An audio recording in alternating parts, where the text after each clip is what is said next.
8:32 minutos, 7:32 en las Islas Canarias, y empezamos nuestra tertulia de hoy, martes 27 de agosto de 2024. Don Antonio Muloni, ¿qué tal está usted? Muy buenos días, encantado de estar aquí, don Luis. Muy buenos días. Doña Pilar Rodríguez de los Santos, ¿qué tal está usted? Estoy un poco... mira, fíjate, iba a hacer una gracia y ni siquiera me sale el término. También mi español es sumamente deficiente esta mañana. ¿Por qué? Pero esto es ley de Murphy, porque don Julio Ariza, el que va a presentar usted ahora, me ha dicho que con cuánta energía viene, y entonces yo me he sentido así intelectualmente potente y ya se me ha ido todo el intelecto. Por lo tanto, don paso Julio palabra. Ariza, ¿qué tal está usted? Estoy fenomenal y agradezco muchísimo poder participar hoy aquí. Pues ya estuve encanta. ayer y me he colado hoy. Hace usted muy bien. Esta tertulia se engrandece con su presencia. Además sé de un récord de audiencia que tienen ustedes hoy importante. Sí, señor, hemos tenido hoy récord de audiencia. Bueno, es que este programa es una pequeña maravilla. Todavía tiene que crecer No tan muchísimo pequeña tanto, más. no tan pequeña ya. No tan pequeña. Yo creo ya, que no pero tenemos idea de la repercusión que está teniendo ya en muchísimas partes de España este programa y la proyección que tiene. Por cierto, aprovecho para decir a nuestros oyentes que si podemos cada vez llegar a más gente, si cada vez podemos hacer que esta radio se oiga más, pues es, entre otras cosas, gracias a los buenos amigos del Club de Amigos de El Toro TV y de la Fundación Periodismo y Libertad. Aquellos que se apuntan al club pues nos ayudan a poder crecer de forma más sostenida, de forma más rápida y sobre todo de forma independiente de un Pedro Sánchez que por supuesto jamás ayudará a un medio como nosotros. Bueno, tenemos por ahí, don Julio López, las declaraciones de Borja Semper ayer sobre la no citación de Begoña Gómez a la Comisión de Investigación del Senado. Escuchen. Nosotros hemos dicho en muchas ocasiones que a quien hacemos oposiciones al gobierno y por lo tanto a Pedro Sánchez, y quien tiene una responsabilidad política y quien tiene que dar cuentas ante los españoles por lo que hace políticamente es el presidente del gobierno. Nosotros no hacemos oposición a Begoña Gómez. Begoña Gómez dará cuenta de sus negocios y de la utilización en su caso de la Moncloa como plataforma de sus negocios ante un juez. Nosotros a quien hacemos control y a quien pedimos cuentas de para qué se utiliza la Moncloa y cuál ha sido el papel del presidente del gobierno en los negocios de terceros, y en este caso de su entorno, es al presidente Sánchez. Por lo tanto, que nadie espere que el Partido Popular llame a Begoña Gómez a ninguna comisión de investigación, porque a quien vamos a llamar y a quien vamos a fiscalizar, a controlar y a exigir respuestas es al presidente del gobierno. Dice don Borja Semper que nadie espere que el Partido Popular vaya a llamar a Begoña Gómez a la Comisión de Investigación del Senado. Bueno, yo no sé si alguien lo esperaba, yo desde luego no. Lo grave es que alguien lo esperase, ¿no? Claro, a estas alturas. Pero no sé si se da cuenta de el mensaje tan triste y demoledor que eso manda. Que nadie espere que el Partido Popular, con mayoría absoluta en el Senado, llame a declarar a la mujer del presidente del gobierno para hablar de las corruptelas de la mujer del presidente del gobierno. Es tremendo, ¿no? Bueno, es que además el silogismo es matador, porque claro, si no se puede llamar a la mujer del presidente del gobierno porque el que tiene responsabilidad es el cargo público, entonces en todas las comisiones de investigación solo se debería poder llamar a políticos en activo, ¿no? Porque se ha llamado a Ábalos, o sea, porque se ha llamado a Koldo, perdón, a la comisión de investigación. Si Koldo no es un cargo político en activo y el que tiene responsabilidades políticas en todo caso tiene que ser Ábalos. ¿Por qué se lleva paseando por comisiones de investigación a tesoreros de partidos políticos? Incluyo a Podemos, en el caso de las comisiones que ha pedido al PP. Es que, claro, o sea, evidentemente que el que tiene responsabilidad política es Pedro Sánchez, pero como la ejecutora del delito en este caso es Begoña Gómez, es que sin Begoña Gómez Pedro Sánchez no tiene responsabilidad alguna. Y sobre todo porque constantemente el Partido Popular dice, con razón, que Begoña Gómez lo que ha hecho es aprovecharse de su condición de mujer del presidente del gobierno para ejercer una serie de actividades presuntamente ilícitas. Por lo tanto, evidentemente, claro que hay una responsabilidad, desde luego no política para que dimita, porque no puede dimitir de mujer del presidente del gobierno, pero sí hay que dirimir cuál es su responsabilidad política más allá de la penal y cuál es su responsabilidad moral más allá de la penal para saber cuál es la responsabilidad que es la de exigir al Partido Socialista en conjunto y al gobierno en conjunto. Yo, de verdad, es terrible porque siempre que vengo a esta tertulia vengo con cierto ánimo de decir, venga, hoy voy a ser un poquito más pepera, pero es que me lo ponen difícil. Yo espero, juro que lo intento. Le pasa a muchos españoles, creo que Total. tú lo encarnas, pero cuesta cada día más trabajo, me imagino, a mí no es mi caso, pero entiendo que cuesta cada día más trabajo. Dice Semper en su discurso que quieren aclarar lo que ha hecho Begoña Gómez, si ha aprovechado que es mujer del presidente del gobierno, que si ha aprovechado la Moncloa para hacer negocios. Bueno, pues ¿por qué no se lo preguntan a ella? Claro, es demencial que se lo pregunten a su marido en vez de preguntárselo a ella cuando pueden hacerlo. Lo que se ve es que no sabe cómo defender que el Partido Popular no está dispuesto a llamar a la mujer del presidente del gobierno al Senado, aún con mayoría absoluta, porque eso dejaría aún más claro que hay un caso de presunta corrupción alrededor del presidente del gobierno y con la mujer del presidente del gobierno. Y se ve que el PP no está por la labor de eso, de probablemente hacer le está haciendo propaganda de eso. un daño enorme a sí mismo, porque eso deja en evidencia frente a la gente que el PP puede tener miedo a que llamen a declarar a la hermana de Feijóo o al novio de Isabel Díaz Ayuso, asuntos que no tendrían la más mínima importancia probablemente, porque el caso de la hermana de Feijóo es un caso cogido con pinzas que no tiene absolutamente ningún fundamento. La hermana de Alberto Núñez Feijóo es directiva de una compañía que se llama Eulen, que tiene 75.000 trabajadores, que está en más de 10 países, que factura 1.700 millones de euros, que factura en Galicia desde el año 2003 cantidades que respecto al volumen de su facturación son completamente irrisorias. Los últimos 2 años 3 millones de euros frente a 1.700 millones de facturación. Ya me diréis qué porcentaje supone. Y claro, decir yo no llamo a la mujer de Pedro Sánchez cuando es evidente que es obviamente la primera persona a la que deberían llamar a declarar, pone en entredicho el miedo o puede fijar la atención de la gente, el miedo a que llamen a la hermana de Feijóo y al novio de Ayuso. Yo vuelvo a repetir que en el caso, desde luego, de la hermana de Feijóo, tengo la seguridad y la convicción de que no hay absolutamente nada, de que es un asunto, vamos, de risa lo que están planteando respecto a la hermana de Feijóo, no tanto respecto al novio de Ayuso, respecto al cual yo no me comprometería de la misma manera. Pero yo, si fuera el PP, sí llamaría a Begoña Gómez para evitar que la gente pueda pensar que estoy encubriendo algo. Pero además es que es evidente que al hermano de Ayuso, al novio de Ayuso y a la hermana de Feijóo les van a acabar llamando. Es que ni siquiera consiguen el objetivo pretendido. Es que luego, además, ayer cuando se planteó esta cuestión había mucha gente pues en redes sociales, en los comentarios de los periódicos, seguro que en la Gaceta también había, de gente que decía esto es una conspiración, han pactado el PP y PSOE para que esto no ocurra. Y es mucho más triste que eso, porque todavía si hubiera un cierto pacto, pues habría un cierto misticismo alrededor, pero no es gratis todo esto. O sea, es que no les llaman por miedo a que efectivamente les llamen y lo que dice don Julio es que es verdad, es que no son casos completamente incomparables y con este tipo de acciones lo que hacen es compararlos y ponerlos al mismo nivel cuando es que no tienen nada que ver. Incluso el caso del novio de Ayuso, que evidentemente reviste de una gravedad infinitamente superior que el de la hermana de Feijóo, pero el novio de Ayuso no se ha aprovechado de su condición de pareja de Ayuso para hacer nada. En todo caso... No, porque sí. Las irregularidades fueron anteriores, si existieron, fueron anteriores a que fuera novio de Ayuso. Por eso que en todo caso, incluso si hubiera cometido algún ilícito penal o tuviera algún reproche moral, no lo hizo en calidad de novio de Ayuso, ni se valió de su condición de novio de Ayuso para incurrir en esas irregularidades. Y sin embargo, Begoña Gómez, que es lo grave de este caso, sí que lo ha hecho. O sea, ha utilizado recursos públicos, como por ejemplo ir a un viaje oficial a África mientras era directora del Instituto Africano, para hacer negocio. Entonces es que, o sea, tiene responsabilidad moral ella como agente del gobierno. Claro. Ayer se produjo la declaración de varios testigos ante el juez Peinado y pues todos estábamos esperando a ver qué decían esos testigos de interesante. Y pues los testigos han dicho algo. Uno de los testigos dijo algo enormemente interesante. Concretamente, el consejero delegado de la aseguradora Reale, una de las patrocinadoras de la cátedra de Begoña Gómez, pues dijo que quien les puso en contacto con Begoña Gómez, quien les llamó para que se reunieran con Begoña Gómez para que patrocinara la cátedra, pues fue un señor llamado David Sanza, corredor de seguros, y adivinan, amigo de quién, pues de Pedro Sánchez, ¿no? No, sí, parece que Sánchez está en el centro de todo, parece no. O sea, por un lado su mujer, por otro su hermano, ahora un amigo. Es evidente, y el presidente del gobierno es él. Begoña Gómez no hubiese hecho nada de lo que ha hecho si su marido no fuese presidente del gobierno, si fuese cualquier otra cosa, incluso si fuese diputado, como fue en su día.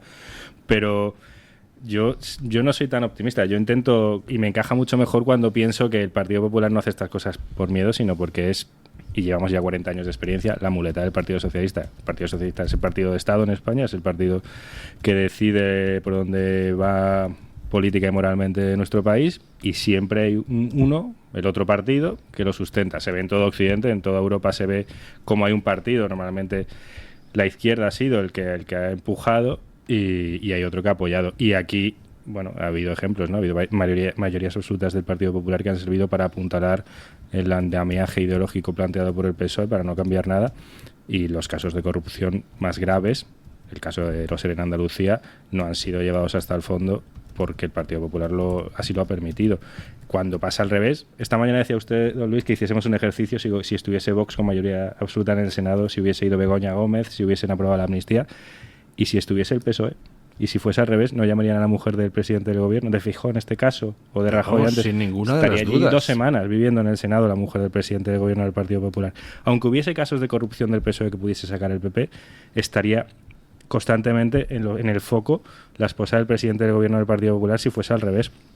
Con lo cual, de verdad, me gustaría pensar que es de igual a igual, pero yo creo que es que el Partido Popular, y toca ir entendiéndolo o ir viéndolo así, a ver qué pasa, es la muleta del Partido Socialista. Son dos cabezas de lo mismo, de un sistema que no está funcionando, la verdad, o a lo mejor para ellos sí, pero para los españoles no.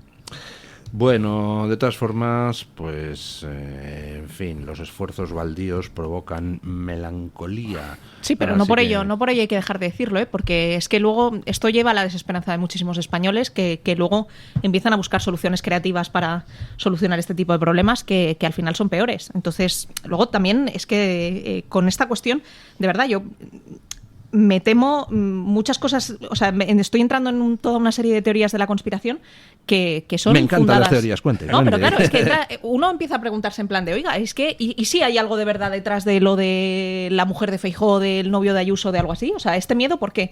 O sea, ¿por qué Feijóo tardó 2 meses en pronunciar la palabra mujer de Pedro Sánchez? O decir, su esposa. Si os acordáis, todo el rato se refería a ella como el entorno del presidente. ¿Cómo que el entorno del presidente? El entorno del presidente no es el repartidor de Mercadona. Oiga, ¿no? Hombre, es que entorno del presidente. es el entorno, ¿no? pues eso. Pero es que el ilícito penal no lo ha cometido el repartidor del supermercado. Lo ha cometido su esposa. Entonces, si durante tantísimo tiempo hubo tanta omertá alrededor de no poder pronunciar su nombre o de no poder referirse a su relación filial, ¿por qué es? O sea, ¿cuál es el miedo que hay detrás de todo esto? Es que hay algo detrás que les da miedo que investiguen y, sobre todo, volvemos al punto inicial. Es que si hay algo que tiene el Partido Popular que intenta ocultar y el Partido Socialista lo descubre, el Partido Socialista no lo va a ocultar. No van a tener esa caballerosidad con ellos. Entonces es al revés. Es que incluso si tienen algo que ocultar, la mejor forma de intentar evitar que no se convierta en un caballo de batalla es hacer una batalla cruenta contra las tropelías que están haciendo los otros. Pero, pues, no sé. Es que, de verdad, es que nos lo ponen difícil. ¿Y si las cosas fueran peor? Es decir, es que estamos suponiendo que es que el Partido Popular pretende ser alternativa a Sánchez, pero que son pardillos, ¿no? Entonces, bueno, por miedo a quien no sé qué, entonces no llamamos. ¿Y si la cosa es peor? Es decir, ¿y si realmente el Partido Popular y el Partido Socialista, que gobiernan en coalición en Europa, están gobernando en coalición No lo en creo. España, Y aunque no es sea lo que de manera es lo que le decía explícita? antes, que es peor, porque si fuera así, sería con un objetivo terrible para los intereses de España, pero por lo menos tendría un objetivo. Esto es gratuito. O sea, es cobardía gratuita, que es peor que la cobardía malvada. Porque esto es el símil que siempre se hace de que no hay nada peor que un tonto motivado. Pues es que estamos... O sea, ojalá no decirlo así, pero es que da la sensación, en el mejor de los escenarios, que estamos ante un tonto motivado y no debería ser así, porque es que el Partido Popular en el Senado tiene una responsabilidad de representar a la inmensa mayoría de españoles que están en contra de este gobierno. Pero yo y no, tienen que no ejercerla. los veo tan motivados. Bueno, es verdad. Eso es tonto sin motivar. Tienes toda la razón. Acepto la enmienda. Bueno, Bueno, cambiemos... entonces, a veces haces referencia tú, Luis, a un asunto que no es menor, porque una de las cuestiones claves en todo este proceso de degradación política e institucional ha sido el Tribunal Constitucional. Y tú muchas veces has mencionado que no entiendes cómo es posible que, pudiendo los, magistrados conservadores bloquear, como lo hicieron los progresistas durante 11 años, en las sentencias, el fallo sobre el recurso a la ley del aborto, y podrían bloquearlo simplemente evitando que haya un quórum para el debate de los fallos, pues no lo hacen, ¿no? Y han permitido que se produzca lo que se ha producido con la amnistía de los ERES, que se produzcan los fallos que está, digamos, emitiendo el Tribunal Constitucional, que están dejando el mundo institucional en España, el mundo de la justicia y el mundo de la Constitución completamente degradado. Y sería muy sencillo para los magistrados que han sido designados por el Partido Popular, simplemente no acudiendo el día de la deliberación, harían que no hubiera un quórum y por tanto no se podría emitir el fallo. Efectivamente. Pero curiosamente siempre en el lado conservador ellos están ahí. Hay cosas, no es nuestro estilo, no podemos ellos. ser antisistema, no somos como ellos. Lo mismo que en el Senado. Sí, ¿no? sí, y gracias a eso pues España cada vez está peor. Y estamos a 5 segundos de que acepten a un presidente del Tribunal Supremo, es decir, a un presidente del Consejo General del Poder Judicial que ya acabe de desmadejar todo lo que tenía algún viso de credibilidad y daba alguna esperanza a los españoles, ¿no? Bueno, a lo mejor hay rectificación en algún momento. Fíjese, acaba de rectificar en Alemania Scholz, el primer ministro alemán. Ayer compareció fingiendo mucha indignación, diciendo que le embarga la ira por los atentados islamistas y que piensa endurecer la política de inmigración después del atentado de Solingen reivindicado por el Estado Islámico, donde han perdido la vida 3 personas a cuchilladas a manos de un inmigrante sirio que tenía orden de deportación que no llegó a ser nunca ejecutada. Realmente le embarga la ira a Scholz. Yo tengo la sospecha de que realmente lo que le pasa es que como este domingo hay elecciones regionales en Sajonia y Turingia, le embarga la demoscopia. Le embarga la demoscopia, efectivamente. Las elecciones regionales en Sajonia y Turingia pueden ser una catástrofe para el partido de Scholz, no solo porque parece que va a ganar en ambos estados la extrema derecha de la AfD, sino porque es que el partido de Scholz, el Partido Socialdemócrata y sus socios verdes pueden quedar como extraparlamentarios en uno o incluso en los 2 estados. O sea, es que es una cosa brutal. Yo creo que a lo mejor sin esas elecciones no se sentiría tan embargado por la ira, ¿no? Pero hay una cosa muy importante. Antes hablábamos de cuál es la influencia que puede ejercer una radio como esta, y es verdad que hay veces que cuando los que estamos en esta trinchera, hablo también por OK Diario, obviamente, cuando estamos aquí parece que a veces predicamos en el desierto, ¿no? Y hay veces que hay recorridos en los que dices, bueno, es que estamos repitiendo esto y da la sensación de que, entre muchas comillas, cae en cierto saco roto, o que solo llegamos a un núcleo de la población muy concreto, etcétera. Pero lo que demuestran estas cosas es que no, es que la lluvia al final funciona mucho y muy bien, y hay que perseverar en ella una y otra vez, aunque parezca que estamos predicando en el desierto, porque no es verdad. Y porque al final estos mensajes... Estoy completamente de acuerdo, sí señor. Calan, y es más una reflexión para nosotros de no desmoralizarnos a veces cuando parece que esto efectivamente ocurre y cuando los resultados electorales no son los que esperamos y cuando tal, pero las ideas al final llega un momento en el que tienen su lugar y su momento. Mira, Kiko Méndez Monasterio un día en una cena me decía algo maravilloso y que le he dado vueltas esto ocurrió hace 2 o 3 años y le llevo dando vueltas desde entonces. Me dijo un día, es que las ideas para que funcionen tienen que ir siempre un paso por delante, no 2 pasos por delante, porque si van 2 pasos por delante de la realidad, la población es incapaz de seguirlas porque están demasiado lejos. Pero hay que seguir repitiéndolas una y otra vez para que cuando la sociedad dé ese paso adelante y avance, pues la idea ya esté lo suficientemente madura y suficientemente puesta para que sean capaces de asumirla. Esa es una idea de origen leninista. Concretamente, no fue Lenin, pero otro pensador marxista, glosando la figura de Lenin, quien dijo aquello de la vanguardia del proletariado debe ir un paso por delante de las masas, pero solo uno. Pues entonces la tradición leninista de Kiko Méndez Monasterio nos ha llevado a esta maravillosa reflexión. Fíjese lo que está usted diciendo, doña Pilar, y le habla a un convencido. Yo estaba en el año 2016, Vox hizo su congreso en el Teatro La Latina y me invitaron a hablar. Puedes encontrar en YouTube mi intervención en el Teatro La Latina ante el congreso de Vox. En ese momento Vox no era prácticamente nada.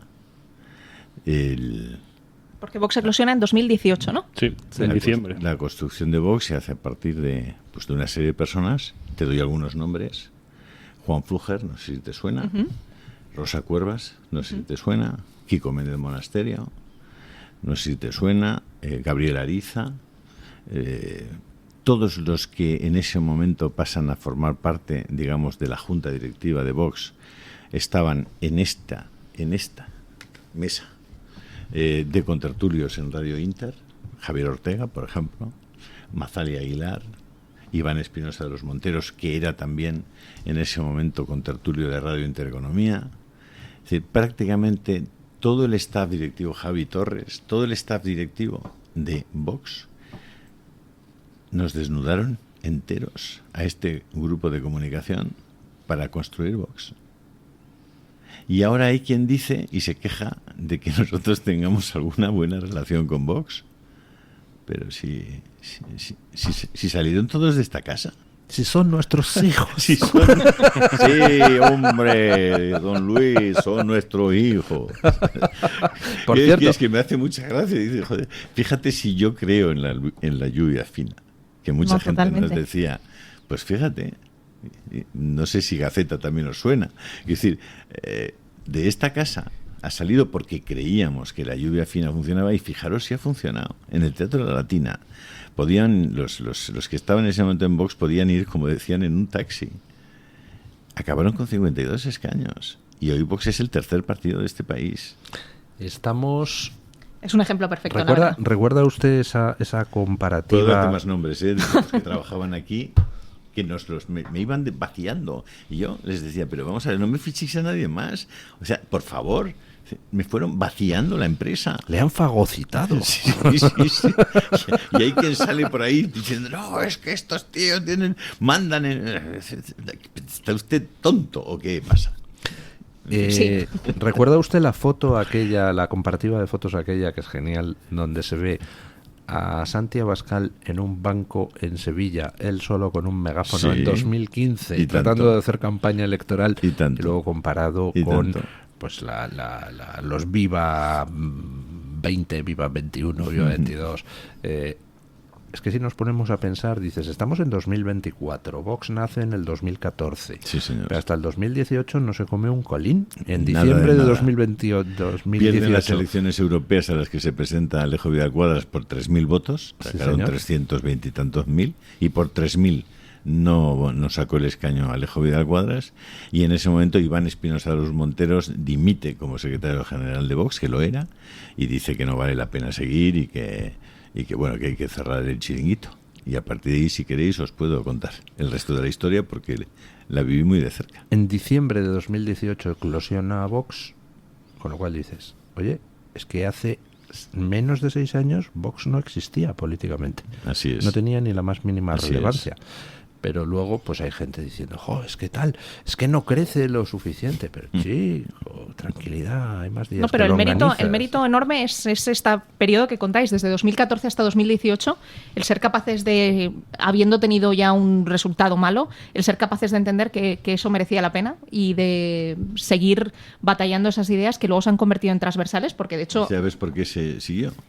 Porque esta casa, con todos los medios que tenía, dijo, vamos a seguir apoyando a Vox, caiga quien caiga. ¿Y quién cayó? Esta casa. Y Bueno, Vox ha tiró para resucitado. arriba nuestra muerte, en cierta medida, la muerte de lo que fue el Grupo Intereconomía, que llegó a tener 930 personas trabajando, supuso el auge y el fortalecimiento de Vox. Así Bueno, de sencillo. pues lamentablemente para la empresa, pero mereció la pena.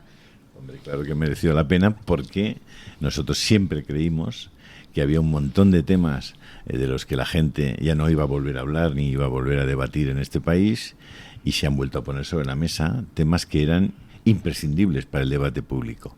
Ayer lo decíamos en esta misma tertulia, decíamos, me van a traer a mí ustedes a debatir acerca de si prefiero inmigración legal o inmigración ilegal. ¿Ese es el debate?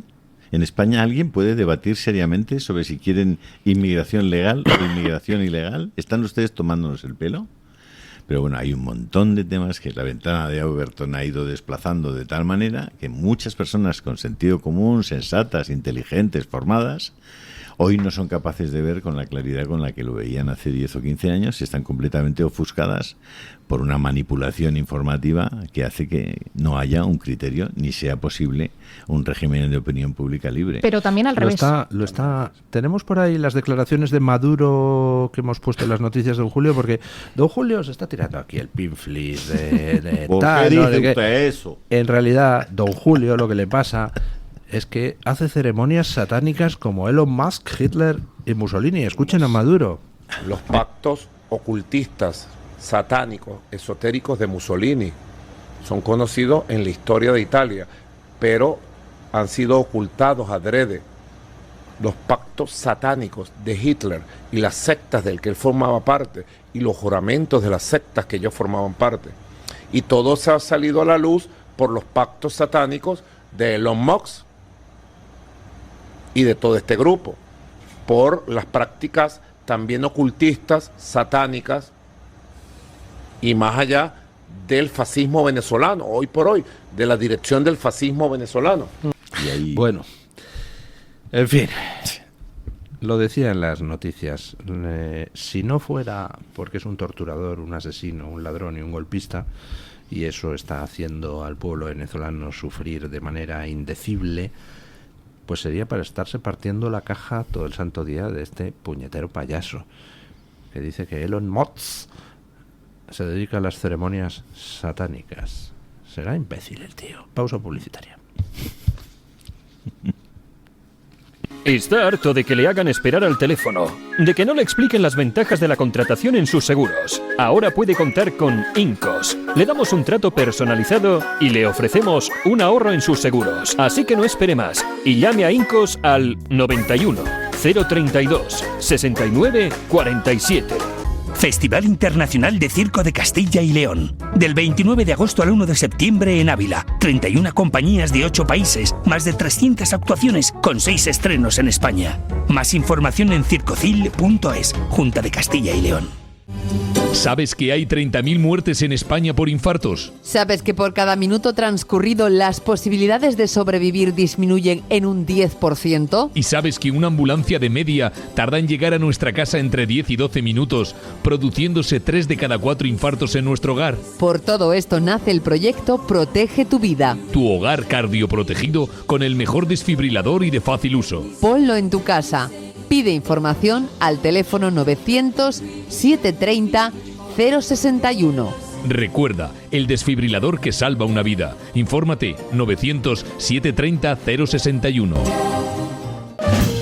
El restaurante El Torreón está de moda. Vende copas a sus 7 terrazas al aire libre en la cima del Monte de El Pardo. O disfruta platos como la auténtica carne picaña brasileña. Y los mejores pescados y carnes como el lomo de buey auténtico. Cocina abierta de 11 de la mañana a 1 de la noche. Disfruta de su famosa paella con langosta y sus 7 amplísimos salones climatizados. Grandes vinos y licores. Fantástico parking. Reservas en restauranteeltorreón.com. El plan más refrescante del verano. Hospital Psiquiátrico San Francisco de Asís y Comunidad Terapéutica San Antonio.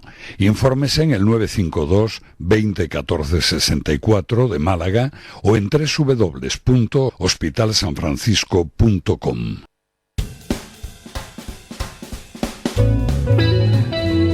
Mañanas en Libertad con Luis del Pino.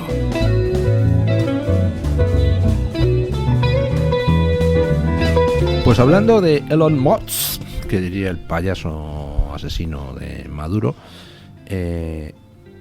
hoy hay una noticia que si en lugar de Elon Musk fuera alguien bendecido por la cuadrilla progre, pues estaría ocupando todas las portadas. Y además a mí me resulta muy significativo que no las ocupe. Me refiero a que hoy se va a producir el lanzamiento de una nave que va a proceder con 4 astronautas dentro a realizar el primer paseo espacial desde hace décadas. Por fin la humanidad vuelve al espacio con algo que llevaba décadas sin hacerse, y vuelve de la mano de Elon Musk. ¿Qué le ha pasado a la humanidad para que haya dejado de mirar a las estrellas hace tanto tiempo y se esté mirando el ombligo con tanta fruición? Y para que ahora pues esto no sea, pues en fin, una noticia de portada en todos los medios y no esté la gente excitada con el tema? Bueno, se ve que no da, que esa parte que iba de los impuestos de los estadounidenses, sobre todo, también de los europeos y de los rusos, a la carrera espacial ya no interesa, ¿no? Y parece que es mejor que cabe en otros sitios, porque pagamos más impuestos que nunca, hay más deuda que nunca y hay más inflación, que son impuestos, que nunca, o recaudación más bien, y no se ve que llegue nada al que revierta nada en el bienestar de los ciudadanos. Aquí no funcionan ni los trenes como para pensar en naves espaciales y transbordadores. Tienes esa sensación. Pues ¿no? ahora el Ministerio del Aire se llama Ministerio del Aire y del Espacio. Sí. Pobre Pedro Duque, que en paz política descanse. Vale, estará en Malta o no sé. Bueno, su mujer era embajadora en Malta, ¿verdad? Sí, efectivamente. Pero fíjate, esto de Pedro Duque es un ejemplo maravilloso de todo, es como una alegoría perfecta de todo lo que ha ocurrido, ¿no? Que era como un buen concepto así utópico, ¿no? De, oye, pues Pedro Duque era un héroe nacional y lo fue y lo sigue siendo en su aspecto de astronauta, joder, ha sido marca España de la buena, era un tipo conocidísimo, preparadísimo y maravilloso, el que tocó un poco de socialismo y se fastidió. Mucho, parece que era bastante partidario de Pedro Sánchez, era un fichaje estrella de aquel gobierno con Maxim Huerta, que dimitió. El mejor ministro de la historia. Con Maxim Huerta. Unos años antes y no, de socialista tenía lo que yo de sí. Calvo. ¿Quién?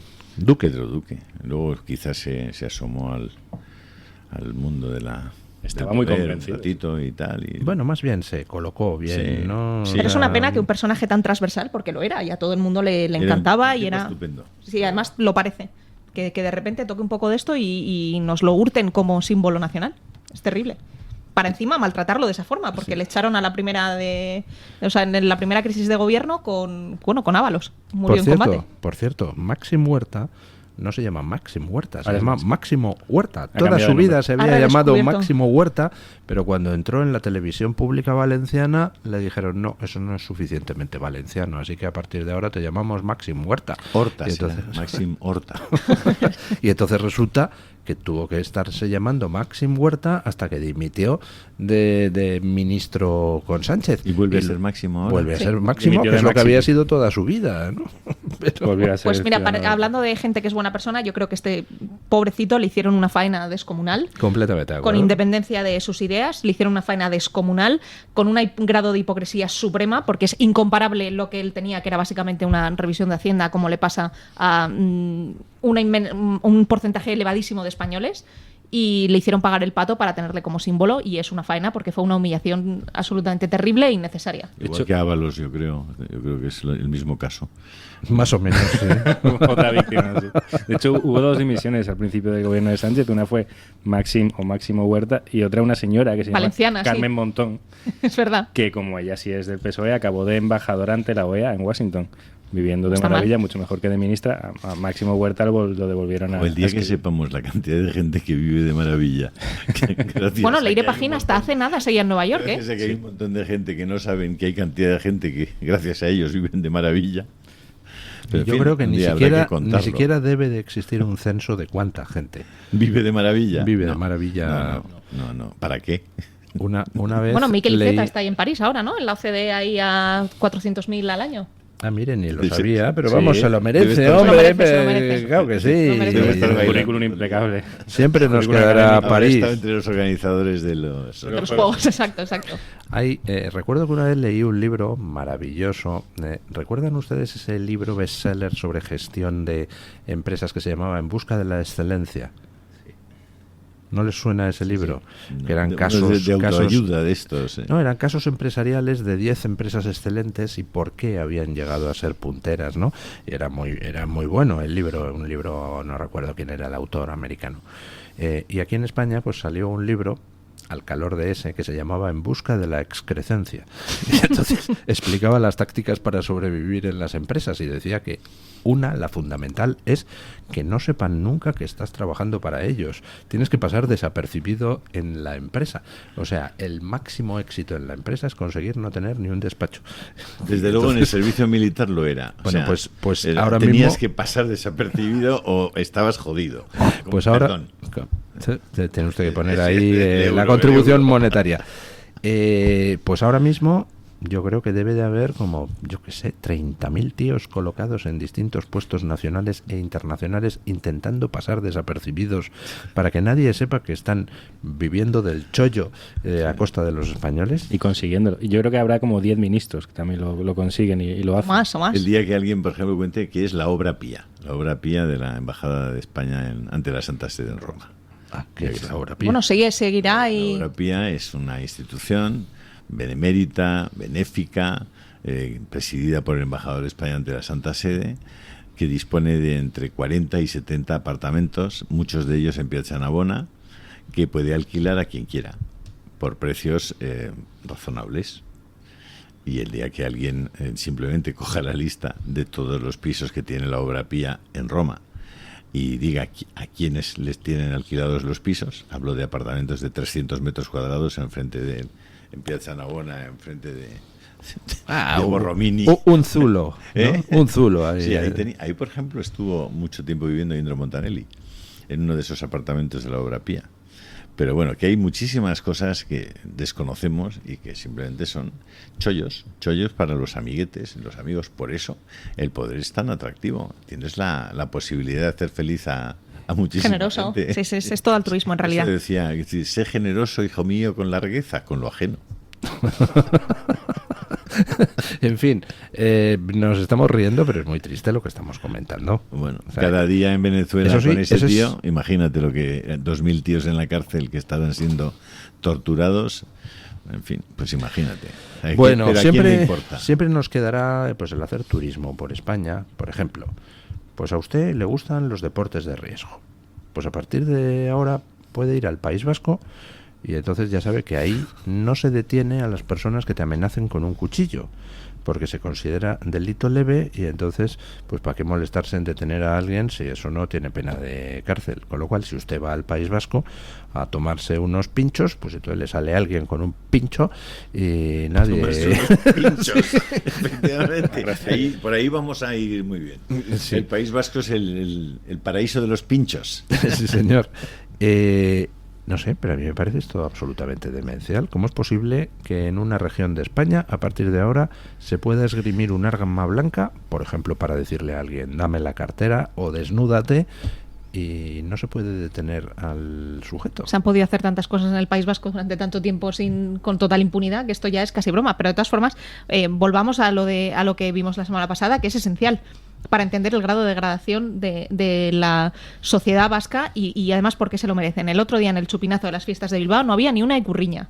Eran todo banderas palestinas y de toda clase de cositas de colores que nada tenían que ver con el País Vasco. Pues que se aguanten. Si es que esto es por lo que ha empujado y los sueños a veces se hacen realidad. Pues enhorabuena. ¿Usted cree que por eso ha salido Otegi preocupado a decir que quieren controlar ellos la inmigración?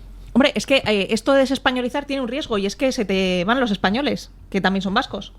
Y de repente pues te vienen otros. Y además, como no quieren que vengan hispanoamericanos porque hablan español... En cierto modo lo decías, Luis. Es decir, lo que tenemos por delante los próximos 6 meses es un intento desesperado del nacionalismo catalán por recuperar el poder político, porque el espacio político ya lo ha ocupado ella. Es evidente que el nacionalismo catalán hoy es mucho más fuerte que hace 2 meses y el independentismo es mucho más fuerte, lo que pasa es que está representado por otras siglas. Tú lo has explicado muy bien, es decir, siempre la cabeza de la hidra del independentismo ha estado en Madrid, no está en otra parte, ¿no? Entonces, ¿qué es lo que puede ocurrir? Desde mi punto de vista, en Junts se va a producir una auténtica revolución. En Junts el señor Puigdemont ya es un problema más que una solución. El ridículo espantoso que ha hecho en esta última operación de payaso delante del Parlamento, huyendo con los mozos también haciendo el ridículo, permitiendo que todo el mundo hiciera el ridículo, les va a pasar una factura política muy fuerte. Dentro de Junts hay una movida brutal para que pase a ser una figura decorativa Puigdemont y deje de mandar en el partido. Y evidentemente, si ellos quieren, que en este momento no tocan poder ni en la Diputación de Barcelona, ni en el Ayuntamiento de Barcelona, ni en la Generalitat, si ellos quieren recuperar la posición política, van a tener que ir a una moción de censura presentada con el Partido Popular para echar a Sánchez. Sí o sí. Eso lo van a tener que hacer sí o sí, y va a tener que ser en el primer semestre probablemente del año que viene, en el primer trimestre probablemente del año que viene. ¿Y tú crees que va a pasar? Y eso es, yo creo, que lo que va a ocurrir en este país. Que Junts se ve abocado, se ve obligado, necesita un adversario político en Madrid. Es decir, no puede, o sea, es que ella se los va a merendar. El PSC se va a merendar, se los han merendado al independentismo, pero no a base de contraponer una ideología y unos planteamientos políticos opuestos al independentismo, sino a base de asumirlos.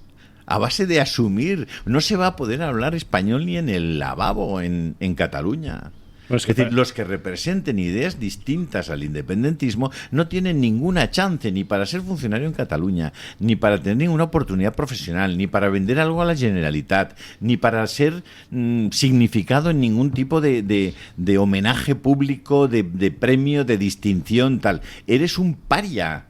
Eres un paria para el nacionalismo y el independentismo catalán. Y el PSC va a reforzar esa idea de que eres un paria. Y van a reforzar el independentismo en el cercle de economía y en Foment del trabajo nacional y en todos los ámbitos.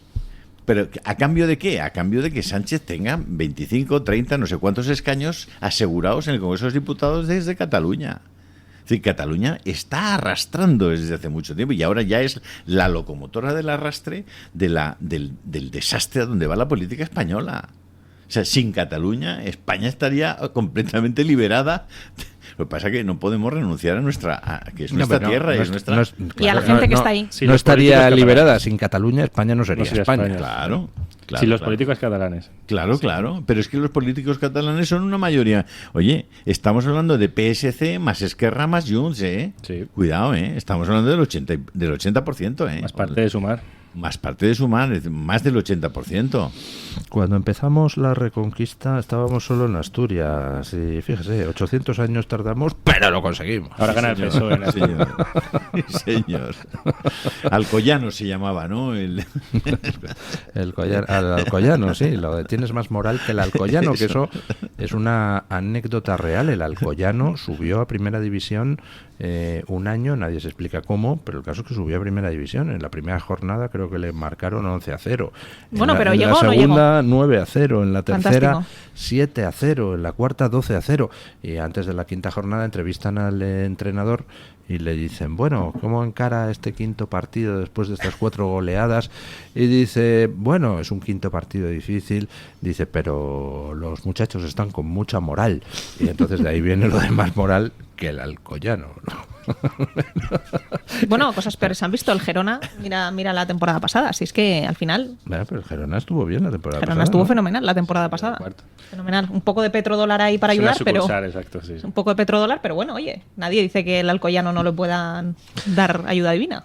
Bueno, no sé si tenemos las declaraciones, don Julio López, de nuestro querido amigo Álvarez hablando de Venezuela.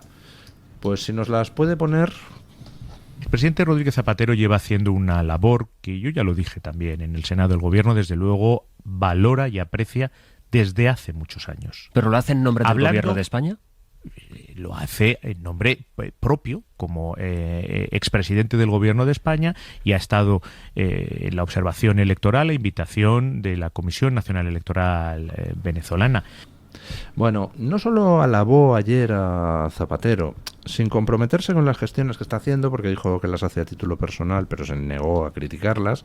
Ya saben ustedes que Zapatero está haciendo lobby para que se reconozca a Maduro como presidente, o para que si no se repitan las elecciones, o para que no se sancione internacionalmente a Maduro.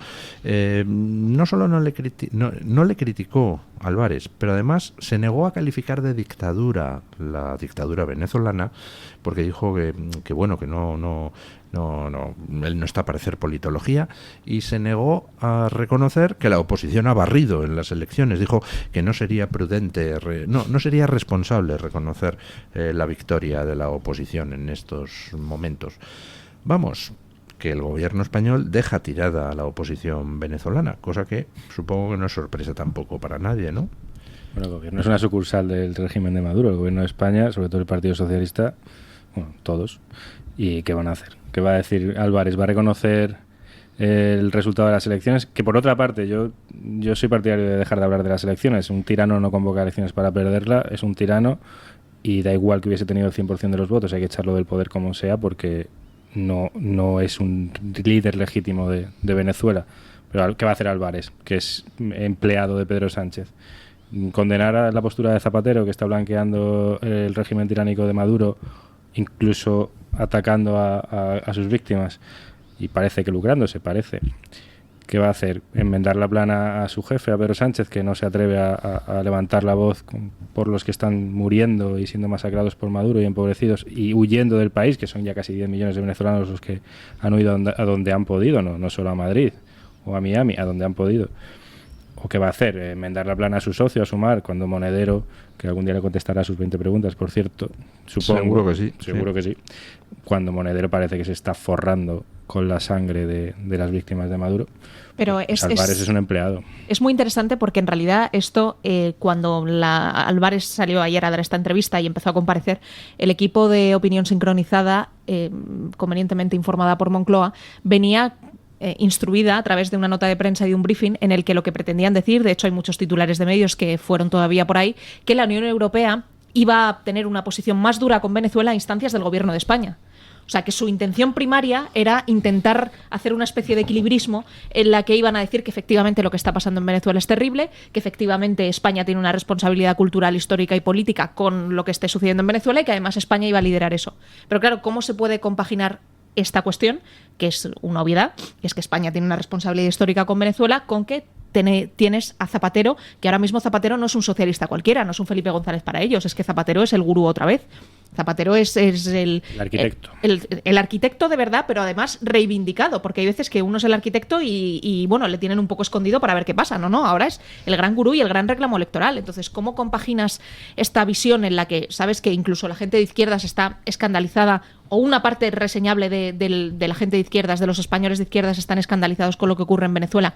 Obviamente, como lo está también Boric en Chile, aunque sea por cuestiones de inmigración, o como lo están otros tantos líderes hispanoamericanos, con que tienes al artífice del mal, y del mal o concretamente que ocurre en Venezuela, porque recordemos una cosa de Zapatero esencial, es que Zapatero es el que está intentando hacer que la OEA no pida las actas de las elecciones, diciendo que pedir las actas es hacerle el juego a la oposición golpista.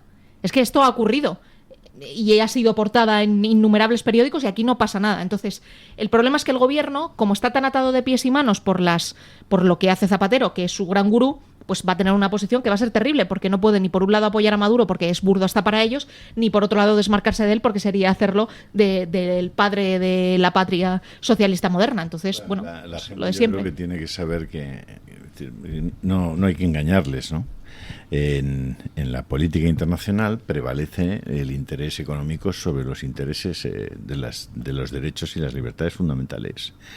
En abril, la compañía española Repsol invirtió 1.500 millones, más de 1.500 millones de euros, y se quedó con el 40% de los campos petrolíferos, si no recuerdo mal, de La Ceiba y de Tomoporro, con perdón.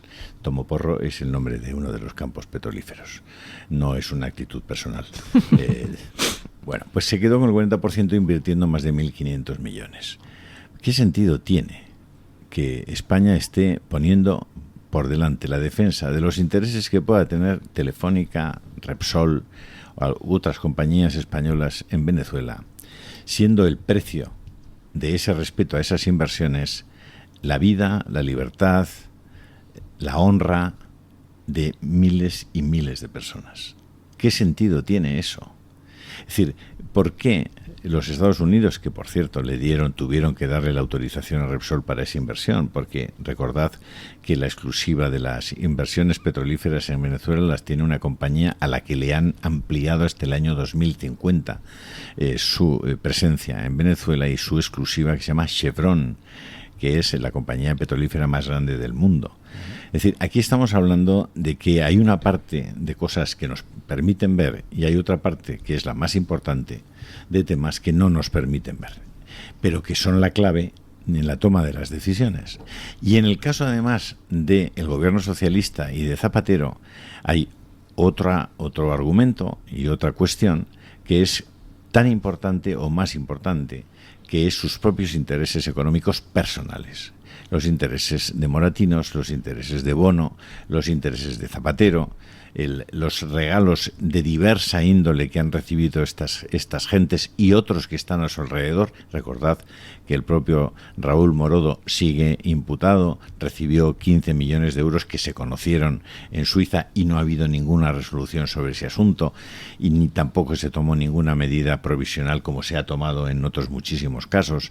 En fin, hay tanto dinero moviéndose entre bambalinas y por debajo, cuando no se mueve entre maletas y por encima, que ha ido a parar a bolsillos de monederos, de Pablos Iglesias, de zapateros, etcétera, que las decisiones que puedan tomar están totalmente condicionadas por esa realidad. Ahí describe usted dos fenómenos distintos. Uno, digamos, el corporativo. Empresas de un determinado país invierten en otro, entonces ese país de origen de las empresas gordas que invierten, pues trata de ajustar su política internacional para defender los intereses de las empresas. Eso puede ser perfectamente asqueroso en algunos casos, por ejemplo, cuando uno invierte en una dictadura genocida, ¿no? Pero es que lo otro, encima de ser perfectamente asqueroso e inmoral, es encima cutre. Cuando ya los países ajustan su política exterior no a lo que puedan hacer grandes empresas, que al fin y al cabo algún retorno económico tendrán hacia el país en forma de más negocio y tal, sino a los intereses personales de gente sin oficio ni beneficio, que al final va y yo meto por aquí el cazo y me llevo un milloncito de euros de mordida y todas esas cosas. Eso ya es asqueroso, inmoral y encima cutrísimo, ¿no? Pero el caso y criminal, porque no olvidemos que, insisto, están en las cárceles de Venezuela. ¿Y en qué situación están esas gentes en las cárceles de Venezuela ahora mismo, mientras nosotros estamos hablando, y mientras la Unión Europea no mueve prácticamente un dedo para que esa situación se termine, y los Estados Unidos están paralizados, la administración Biden, por sus intereses económicos? Es una cosa desgarradora. Hablando de Biden, actualización, pronóstico para las elecciones de noviembre, porque doña Pilar estaba muy confiada en la victoria de Kamala hace no mucho. ¿Sigue usted tan confiada? Quiero dejar de manera clara que mi confianza en la victoria de Kamala Harris no es un deseo. Simplemente es un análisis objetivable en razones que me gustaría que no fueran ciertas, pero creo que han tenido, y después de la Convención Demócrata más aún, creo que están teniendo un momentum muy bueno que está consiguiendo tener una oleada no equivalente, porque eso no se verá probablemente nunca en la historia, como la que tuvo Obama en 2008, cuando presentó su primera candidatura. Esto no es eso, evidentemente, pero sí creo que estaban en una situación francamente mala y que ahora su tendencia pues es al alza, y antes pues no lo era. Pero viene de la nada, o sea, Kamala viene de la nada, ¿no? Y tenía una imagen inempeorable, pero que ese es el problema, que como una persona con una imagen tan inempeorable ha conseguido convertirse en un símbolo y desde enfrente parece que están siendo incapaces de reaccionar. A mí me preocupa, de verdad. Hay una estrategia, yo creo, de culto y de ocultación a Kamala que está funcionando por ahora, queda mucho tiempo todavía. Es de culto, o sea, uno ve... Yo más que entrar en leer New York Times o Washington Post o periódicos, le aconsejaría leer revistas, y New Yorker es el ejemplo perfecto, pero hay más. Cómo tratan a Kamala como un icono, cómo la quieren equiparar con Obama, con ese movimiento del Yes We Can. De hecho, Obama dijo Yes She Can, ella puede. Pero Obama era alguien mucho más desconocido, era alguien que sí podía presumir de ser negro, sí tenía una carrera académica y política menos impresentable que la de Kamala Harris, y sí movió una ilusión en Estados Unidos.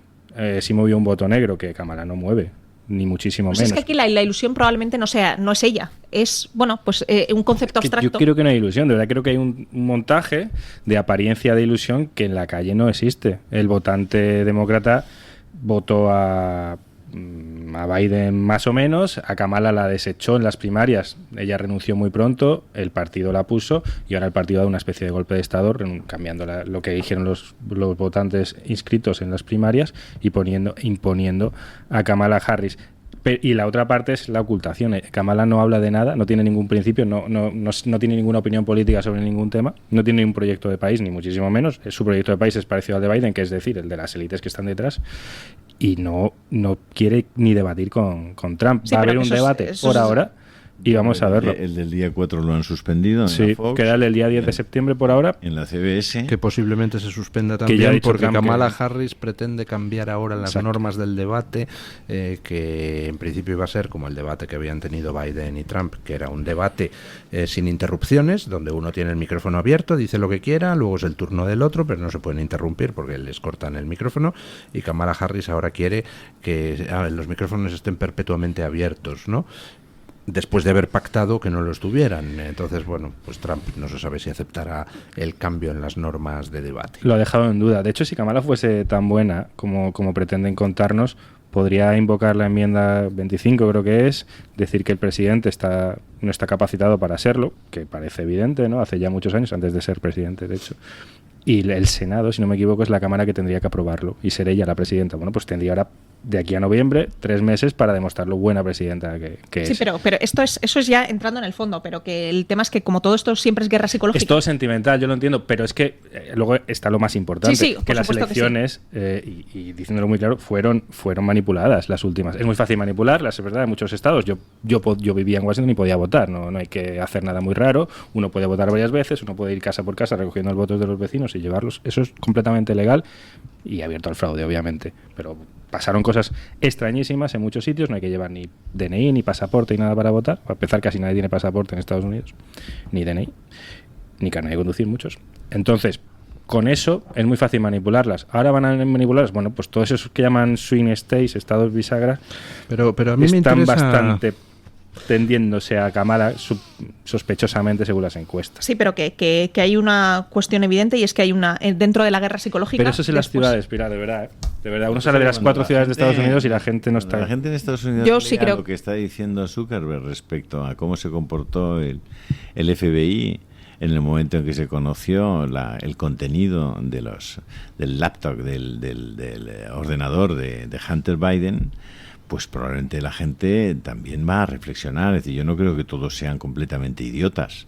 Es decir, la manipulación fue grosera, la manipulación no solamente a nivel de lo que podían ser los lugares de votación, la identificación, etcétera, etcétera, las propias máquinas de votación. Voto por correo. Bueno, no, es que no se permitió que el presidente de los Estados Unidos estuviera en Twitter ni en Facebook. Se le echó de Twitter y de Facebook al presidente de los Estados Unidos. De hecho, en un discurso, y se ocultó información que era esencial, que era relevantísima a la hora de emitir el voto. Los Biden eran pura corrupción.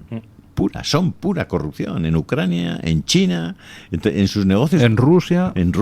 Es una cosa increíble y eso se ocultó y Zuckerberg ha tenido que salir a la palestra porque en el Senado tampoco podía decir mentiras y decir, oiga, que es que me dijeron que eso era fake y que cualquier cosa que publicáramos sobre el laptop de Hunter Biden era una estafa. Chico, es que Steve Bannon está en la cárcel, recordemos, hasta principios de octubre, creo. Está en la cárcel el que era jefe de gabinete de Donald Trump porque no acudió a la comisión del 6 de enero en el Senado. Está en la cárcel. A mí me interesa la respuesta a una pregunta. ¿Usted cree sinceramente que hay como una especie de movimiento de fervor hacia Kamala, o que es simplemente que lo están tratando de fingir los medios progres para despertar ese fervor? No creo que sea, o sea, por supuesto los medios progres están intentando fingir, pero sí creo que ha ocurrido una cosa, y es que antes las elecciones los demócratas las daban como completamente perdidas y ahora no. Y como esto hay una parte muy importante, esencial en todas las elecciones de guerra psicológica, creo que ellos están sabiendo dar la batalla de manera bastante acertada, que con una candidata que estaba completamente muerta, muerta desde su nacimiento, y ante una situación terrible, mucho más después del atentado de Trump, ahora están siendo capaces de darle la vuelta. Entonces, ante esa situación, ¿quiere decir que eso se vaya a consolidar? Pues puede ser que sí, o puede ser que no. Lo que planteo es que antes esto era una posibilidad completamente inimaginable, y ahora no solo no es inimaginable, sino que están yendo en la dirección correcta para ellos, para ser capaces de poder ganar las elecciones. Eso es así. Por lo menos tienen una posibilidad. Que antes no existía. Muy grande. Sin embargo, también se ha producido otro cambio que yo creo que va a tener una influencia decisiva en estas elecciones, y yo sinceramente creo que las va a ganar Trump, a menos que haya fraude masivo en algún estado. Va a haber, que es el siguiente. Antes, el planteamiento de campaña del Partido Demócrata era muy simple. Trump es el demonio, hay que votar contra Trump, hay que evitar que vuelva a la Casa Blanca, hay que evitar que nos vuelva a hacer lo que nos hizo en los 4 años anteriores y tal. Pero ha sucedido algo, que es el atentado contra Donald Trump. El intento de asesinato de Donald Trump ha tenido una virtud, que es desactivar precisamente el principal argumento, o casi único, de campaña del Partido Demócrata. Tú no puedes basar tu campaña en un intento de criminalización de Trump, pues porque le acaban de matar. Tú no puedes decir, Trump es el generador de odio, porque la gente lo que mira y dice, oiga, pero si que han intentado matar es a él, no a ustedes. Aquí hay algo que no cuadra. No olvides mensaje, que el día ¿no? 18 de septiembre el juez Merchan en Nueva York va a emitir el fallo, la sentencia contra Donald Trump, y puede incluso condenarle a la cárcel.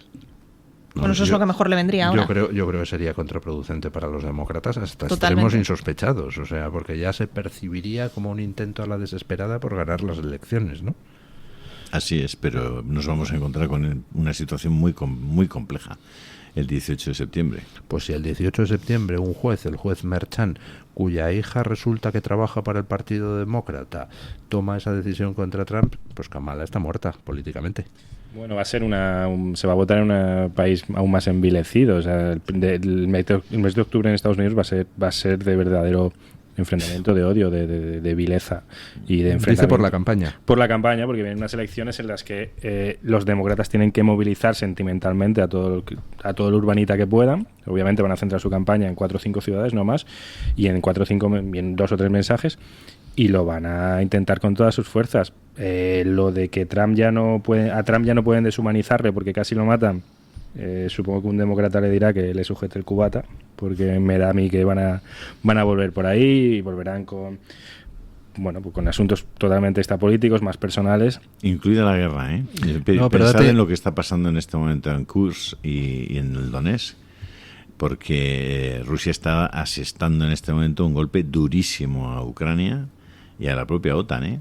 En este momento. ¿Por? Porque están recuperando todos los territorios y están consolidándolos además. Pero no en Kursk. Sí, incluido Kursk. Incluido Kursk. Sí, ¿Han parado la ofensiva ucraniana? Sí. Vamos a ver qué hace la OTAN. Sí, las posturas son enfrentadas entre Trump y los demócratas.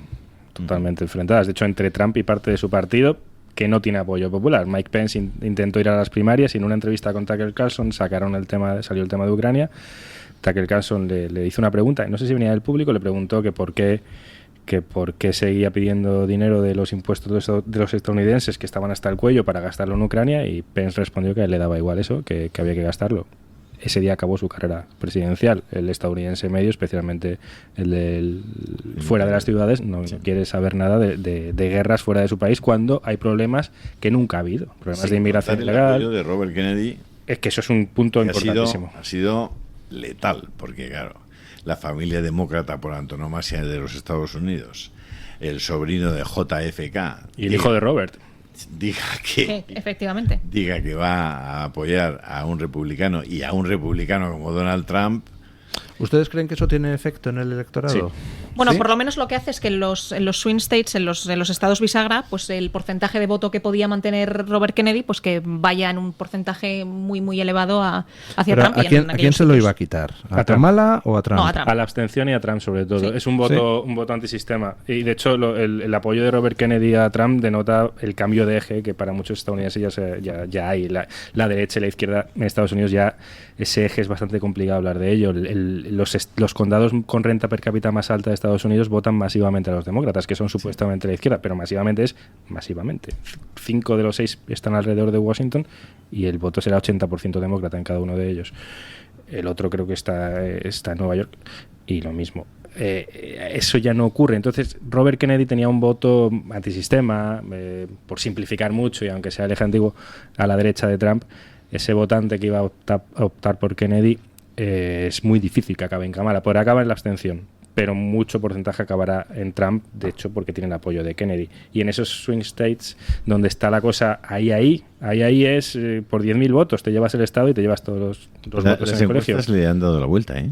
Claro, es que a lo mejor un 5%... que han salido ayer 5% que puede tener Robert Kennedy. El 5. Pero ya es el cambio, ya te da el cambio. Y propagandísticamente la potencia, lo que dice Julio, de que los Kennedy, que es la dinastía demócrata por excelencia, su principal representante vivo, apoya a Trump, pues bueno, no sé si... Que con una denuncia terrible en Estados Unidos, y es diciendo que le han impedido que hubiera unas primarias en el Partido Demócrata donde la gente se pudiera presentar, como es preceptivo en las contiendas electorales en Estados Unidos. O sea, es que no le han permitido ir a las primarias a debatir ni a tal, que se hubiera merendado a Biden. Claro, imagínate a un Robert Kennedy.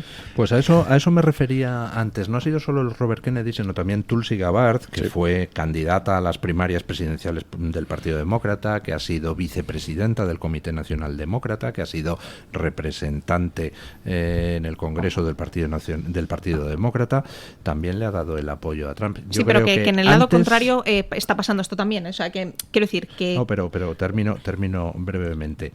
Antes del atentado contra Trump, hubiera sido imposible que ni Robert Kennedy ni Tulsi Gabbard le dieran el apoyo a Donald Trump. Imposible.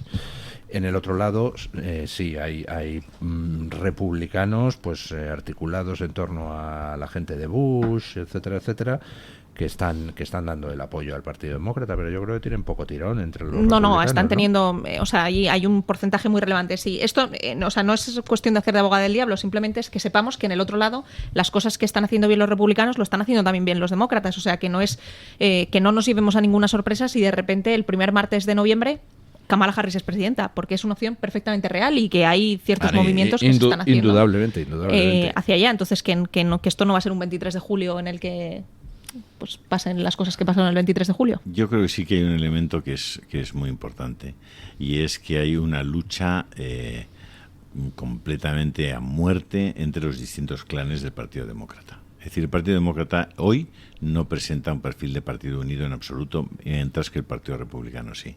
Y eso creo que es un elemento que puede ser decisorio en estas elecciones. Ojalá, pero eso que yo tengo cierto miedo porque les veo que antes estaban hundidos, sin remedio, y que bueno, pues ya se daba por hecho, y de hecho era el planteamiento de dentro de 4 años que va a pasar, y 4 años para que el partido se recomponga otra vez, y hacia dónde van y por qué. Y después de Obama hubo un debate muy muy profundo dentro del Partido Demócrata sobre qué era lo que había pasado para que Donald Trump fuera la respuesta a eso. No descartes, Pilar, que el Partido Demócrata, en un golpe de audacia definitivo, fiche a Borja Semper. Bueno, eso sería fantástico. A Begoña Gómez igual también, en pareja. Acabará pidiendo el voto Semper para Kamala Harris. Bueno, ya lo han hecho, porque de hecho fueron a la Convención Demócrata, y si no fueron es porque no encontraron la persona que saliera a sus vacaciones, pero estaban invitados. Y de hecho en Génova durante muchísimo tiempo, cuando uno paseaba por Génova 13, por Génova 13 no, por la calle Génova de Madrid, y miraba hacia la sede del PP, había un cartel enorme de Hillary Clinton, o sea, como un rótulo. O sea, y el PP es un partido abiertamente pro Partido Demócrata. Es que mira quién que pones en el 13. Joder, es que exacto. Siempre he desconfiado. Igual todo viene de ahí, ¿eh? De Rue del Percebe. Bueno, ¿qué les ha parecido el nombramiento de Trapero como jefe de los mozos en Cataluña? Interesantísimo, porque si eso lo unes con el tema de que se puedan llevar cuchillos en el País Vasco y pones a un trapero al frente de los mozos, has completado. Además, creo que ya van a cambiar el tema y van a ser los mozos y las mozas de escuadra. ¿Ah, sí? Es verdad, y falla algo. Hay que empezar esa campaña que hemos... Perdona, ¿cómo que los mozos de escuadra? ¿Y las mozas? Trapero y trapera. Claro, tú pones al golpista máximo, a uno de los cómplices, lo pones al frente de los mozos. Bueno, es muy coherente, ¿no? Claro. Sí. ¿Cómo va a ganar Esquerra Republicana si ya ha ganado? Se llama PSC. Se llama PSC. Por eso Junts tiene que hacer esa moción de censura. No va a hacerla. Con el Partido Popular. Yo tampoco creo que vaya a hacerla. Y caña, aquí antes de marzo tenemos esa moción de censura. Y con Vox, es que tiene que votar con Vox. A ver un momento. ¿Cómo lo vende? Tú eres Vox, ¿vale? Y te dicen, no, Vox sí. Vamos a presentar una moción de censura, Junts y yo. Contra Sánchez. Y Junts, contra Sánchez. ¿Va a votar Vox que no? Por supuesto, pero por supuesto que sí, votaría que no. Yo votaría que no, ¿eh? ¿A la moción de censura? Sí. Yo votaría que no. Depende a quién pones, ¿no? O sea, es que también... Vosotros sabréis. Hay que proponer a un presidente. O sea, salvo que me firmen un papel los dos, Junts y el PP con una serie de condiciones ideológicas muy claritas, inasumibles para Junts, por supuesto de voto no a la moción de censura. Y convocatoria de elecciones. No, claro. Ya, pero es la única condición. Y uno se fía de ellos. La única condición es que esa moción de censura va para la convocatoria. Yo creo que somos moralmente superiores a ellos y a Pedro Sánchez, y que ser moralmente superiores implica que no podemos aceptar al diablo. Y si eso implica más años de sufrimiento en el desierto con Pedro Sánchez, merece la pena, pero... Nos vamos a pelear si eso ocurre, pero vamos. Totalmente. Sí. Bueno, ojalá estemos en la tesitura de tener que pelearnos por eso. A ver qué votante de Vox te acepta que, teniendo la oportunidad de que haya elecciones y echar a Sánchez, le digas que no. Si es elecciones, eso es lo que pero estoy claro, diciendo. yo quiero recordar que Sánchez accedió al poder con una moción de censura donde decía que iba a hacer inmediatamente elecciones. No tiene ninguna, pues sí, hombre, pero no tiene ninguna posibilidad de gobernar ni un solo día el que salga de esas si no tiene el apoyo de Vox. Es decir, eso solamente tiene un sentido que es, oiga, de apoyo echamos a Sánchez y elecciones, y se ha terminado. Y Vox no puede, yo desde mi punto de vista, Vox sabrá lo que hace. Si el planteamiento es si sale adelante la moción de censura, mañana disuelvo, sí, entonces sí, claro, ningún problema. Es que solo puede ser ese planteamiento si lo hacen el PP y Junts. Solo puede ser con ese planteamiento. Y candidato Miquel Roca. A Junts le interesa muchísimo tener al PP en con una amnistía ahí en medio y Puigdemont todavía ahí en Bélgica. ¿A cambio de qué? Claro, es que esas es que no... Que sí, que no, que yo creo los están merendando. Yo creo que se le hacen a usted los dedos huéspedes, Julio Ariza. Oye, yo mi pincho y tortilla y caña lo he puesto sobre la mesa. Bueno, ayer publicaba voz.us un artículo que me hizo mucha gracia. El artículo va sobre una investigación científica que dice que los que no comen carne se deprimen más. Y entonces lo que me hizo gracia fue el título del artículo en voz.us. Dice, veganos tristes, ¿no? Que parece el nombre de un grupo musical de la movida madrileña de los 80. Ya saben ustedes, según un informe, según un estudio científico, el comer carne hace que uno se deprima menos. Por eso me gustan a mí los chuletones y por eso tengo siempre tan buen humor. Bueno, no siempre, hay veces que no, yo también me enfado. Pero es que donde esté un buen chuletón, por el amor de Dios, que te digan que te van a dar un filete de proteína de soja, de no sé qué, dices. No me extraña que los veganos sean más tristes. Eso estoy un antiguo, hombre. A usted no le gusta el chuletón. No, yo estoy con usted a muerte, pues yo soy otro antiguo. ¿Usted, doña Pilar, vegana o chuletón? Es que ser vegano es ser antiespañol. Y como siempre hay que ser español al principio. Completamente de acuerdo. ¿Usted, don Antonio? Pues usted me dirá, somos omnívoros. Lo otro es ir en contra de uno mismo. Es en contra de la naturaleza, somos omnívoros. De hecho, pasa muchas veces que a la gente le gusta decir que son veganos. Esa propaganda no la entiendo. Es tan antinatural que lo tienen que decir como de manera proselitista. A mí me encanta la carne. Demasiado me gusta, creo. Bueno, a mí, yo es que creo que me gusta prácticamente todo. A mí todo, literal, no hay nada que no me guste. He probado hasta la medusa en un restaurante coreano y la verdad me avisó el camarero, yo que usted no la pediría. Digo, ¿qué tal la textura? Hay que probar terrible, de todo. No sabe absolutamente a nada y es como si te comieras un trozo de cortina de plástico, ¿no? Ah, qué bien. O sea, una textura... Fue una gran idea pedirla. Sí, se ve que sí. completamente. Me alegra que haya usted evolucionado hacia el chulete. Pero yo he probado casi de todo, vamos. De hecho, se ha ido Pedro Sánchez a Islandia con su mujer. Y me da mucha envidia porque yo quiero ir a Islandia a probar una especialidad de allí que solo se da allí, que es el tiburón podrido. Que dicen que está horrible, pero seguro que está buenísimo. Casi me voy a tomar la medusa. Sí. ¿No han probado ustedes, por ejemplo, el arenque podrido sueco? Una maravilla. O sea, se vende en latas que como el arenque fermenta, es arenque fermentado, ¿no? Y entonces las latas tienden con el tiempo a tener gas y a desarrollarse. Y de hecho está prohibido llevarlas en avión precisamente por eso. y como abras la lata la tienes que abrir en casa bajo el agua, porque si no te inunda la casa de un olor apestoso repugnante, pero están buenísimos, Qué rico, oye. ¿Un hambre? Has pasado el chuletón al arenque podrido. Sí.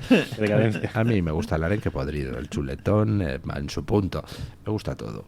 Bueno, será cuestión de ver qué dicen nuestros oyentes, pero planteábamos hoy en la libre encuesta, pues, ¿qué les parece a ustedes que el PP haya dicho por boca de Borja Semper que no va a llamar bajo ninguna circunstancia a Begoña Gómez a la comisión de investigación sobre Begoña Gómez?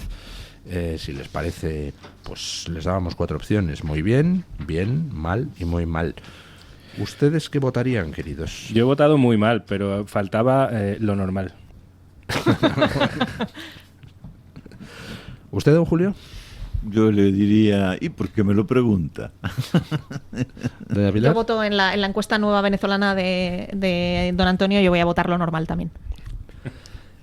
Don Eric, ¿y qué han dicho nuestros oyentes? Lo normal no, don Luis. no era una de las opciones, aunque es cierto que los comentarios sí que hemos visto bastante gente que dice que bueno, que el PP es lo que hace, que no sé por qué la gente se sorprende, así que en los comentarios sí que alguno ha dejado ese lo normal que se podría estar aquí cociendo en la tertulia, pero bueno, les dábamos 4 opciones de qué pensaban los oyentes de que el Partido Popular no piense citar a Begoña Gómez en esa comisión de investigación del Senado. Les dábamos muy bien, bien, muy mal y mal. Con un 92% ha ganado la opción de muy mal. 92%. 92%, efectivamente. Las encuestas aquí cada vez son más búlgaras, ¿eh? Sí, a la búlgara total. Total. Bueno, es que los oyentes pues tienen criterio y ya está. Es lo que hay. Nosotros no manipulamos la encuesta, pero ellos, oye, tiran por ahí y es lo que les comentamos. También tenemos con un 3% las 2 opciones de muy bien y mal, ese 3% mítico de este programa. Pues bueno, están ahí las dos peleándose. Así que si sumásemos ese muy mal y mal, sería un 95%. O sea que las 2 opciones del bien se quedan simplemente con un 5%, porque el bien queda con ese 2% restante, así que sería un 95% de mal o muy mal y un 5% de muy bien o bien. Ya ven que los oyentes pues no les está gustando esas declaraciones de Borja Semper y esa decisión del Partido Popular. Tenemos muchos comentarios de Luis. Por ejemplo, Carguera nos dice: el PP es una cruz que tiene que llevar España, una cruz más grande que la del Calvario. Y dicen que no hacemos oposición a Begoña Gómez. No, si lo de esto es hacer oposición a España. Tiene muy claro Carguera cuál es la postura del PP en cuanto a la oposición y a quién tiene que hacérsela. Gele nos dice: rematadamente mal, sobre todo cuando se conoce que Sánchez estaba en alguna de las reuniones de Begoña. Que esto es un punto clave muy importante sobre este tema. Al final, si estaba Pedro Sánchez allí, oye, pues igual es interesante llamar a las personas que estuvieron en esa reunión. Si se va a llamar a Pedro Sánchez, se va a llamar a la gente con la que se reunió, ¿por qué no esa tercera pata? Bueno, ellos sabrán. Mónica nos dice: viendo lo que se ha convertido el PP, lo que me extraña es que llamen a Sánchez, y si lo hacen es porque tienen que disimular un poco. No sé qué piensan los tertulianos de que llamen a Sánchez. ¿Será por disimular? Hombre, es que si no, ¿para qué hacen ya la comisión, no? Si no llaman ni a Sánchez ni a Begoña, pues ya que hablen entre ellos, que la hagan en Génova. Nos dice don Alberto Asensi a través de internet: el PP acaba de inaugurar una nueva era en las comisiones de investigación parlamentarias. No se puede citar a las personas del entorno del investigado, así que solo cabe que el investigado confiese sus fechorías. Claro, testigos no. es tremendo. Así son los juicios que se hacen ahora, son la nueva judicatura, don Luis. Marilia Vox nos dice: con la posición del PP tenemos a Sánchez más años gobernando que Maduro en Venezuela, son la marca blanca. Bueno, no sé yo si como Maduro en Venezuela, pero vamos, unos cuantos años ya llevamos. Ángeles Rodlán nos dice: nadie espera ya nada del PP. Su traición a España blanqueando siempre al PSOE ya es descarada. El fraude y engaño a sus votantes es indignante. Lo comentaba don Luis esta mañana, que cree don Luis, y yo estoy en ese hilo, que al final los votantes del PP no quieren ese tipo de cosas, pero es que no sé. Si les votan, las hacen, ¿por qué la gente sigue yendo de esa cuerda? Me sorprende en cierta manera. Nos dice también, por ejemplo, Paco: son los Blandiblue en estado puro. Les pone ese sobrenombre al Partido Popular, Blandiblue, pues porque, bueno, digamos que en cierta manera son un poco blandos. Miocid, sobre todo porque Begoña no aguanta un buen interrogatorio y se podría descubrir la verdad de su propia boca. ¿Ustedes creen que Begoña aguantaría un interrogatorio de los duros? Yo creo que no. ¿Pero del PP es de los duros? Pero bueno, hay senadores, hay 3 senadores de Vox al menos, ¿no? Sí, eso sí. Hombre, ya que la llaman a un poco duro será, ¿no? O ya ni paripé. Si ni la llaman. ya. Si la llaman, digo. Casi mejor es que no la llamen, puestos a que la llamen y encima salga reforzada. Sí. Cosa que ha ocurrido con Coldo, por cierto. Salió Coldo ahí para sacarle a hombros y darle 2 orejas y rabo. Cierto, y además con las redes sociales, estos mini clips que se sacan a veces es muy fácil. No, es matador. Es verdad, eso es verdad, doña Pilar. H2Q nos dice, igual que en el PP no se han enterado, pero los delitos que se le imputan a Begoña Gómez necesitan de la ayuda de Sánchez para cometerlos. Y es que es verdad, es que está totalmente relacionado. Si no existiese un Pedro Sánchez, unos delitos a Begoña Gómez por esto no existiría. Evidentemente, si pudo conseguir lo que pudo conseguir, pues es porque era mujer de quien era mujer, lo siento. Efectivamente, es que imaginemos una Begoña, bueno, seguro que ha existido, ¿no? Una Begoña Gómez sin Pedro Sánchez, pero la que conocemos nosotros está totalmente ligada y es verdad que al final, pues bueno, no es obligatoriamente necesario que Pedro Sánchez esté de por medio. Bueno, pues 95% dicen que mal o muy mal. Exactamente. Con aproximadamente el 90% diciendo que muy mal. 92%. 92% muy mal, 3% mal. Pues nada, don Borja, yo qué sé, enmiéndense. O no, hagan lo que les dé la gana. Gracias, don Eric. Muchas a por gracias. La tortilla de patata, don Luisa. Julio. Hay que ir a por la tortilla. Con Nacho ahí en la de Sandoval, que hacen una tortilla de patata que te flipas. Hagamos una tortilla de patata, me apetece. ¿A quién no? ¿A quién no, digo? Don Antonio Muloni, muchísimas gracias. Muchas gracias, don Luis. Y doña Pilar Rodríguez Los Santos, muchísimas gracias. Y nada, gracias a todos los que han participado en la libre encuesta. Y en el récord. Y en el récord hoy de audiencia que hemos tenido, sí. No se vayan porque tenemos ahora, después de una breve pausa publicitaria, que encarar el final del programa, como siempre, con don Paco Linares, que hoy nos quiere hablar de un tema que ya anunció ayer en su punto final, que es el de la gentrificación. Pausa publicitaria y vamos con ello.